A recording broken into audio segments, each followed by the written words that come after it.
আমার এখন এই দেশি অ্যাডিনিয়াম গাছে প্রচুর ফুল ফুটে রয়েছে। আমার কাছে সবকটাই দেশি অ্যাডিনিয়াম এবং সবকটাই এরকম কালার। এক্সচেঞ্জ অফার যদি কারো কাছে থেকে থাকে তাহলে প্লিজ আমাকে জানিও, তাহলে আমি একটা অন্তত এক্সচেঞ্জ করে একটা অন্য কালার নিতে চাই। সমস্ত কালারই কিন্তু এরকম অলরেডি কুড়ি তো অনেক আছে, অনেকগুলো ফুল ঝরেও গেছে। আর একটা কালার আছে, সেটা হচ্ছে এইটা, এখানে আমি দেখাতে পাচ্ছি না, এটা একটু সাদার মধ্যে, এটার ফুল শেষ হয়ে গেছে।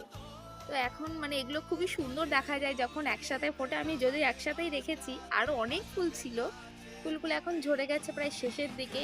আজকে কালকেই ভিডিও করব করব করে আর করা হচ্ছিল না। তো এগুলো হচ্ছে এখন এরকম রয়েছে। বেশ ফুল সুন্দর কিন্তু লাগে, এই ফুলগুলো যখন ফোটে তখন কিন্তু সত্যিই খুব সুন্দর লাগে। গাছ ভর্তি, গাছে কোনো পাতা নেই, শুধু ফুল দেখা যাচ্ছে।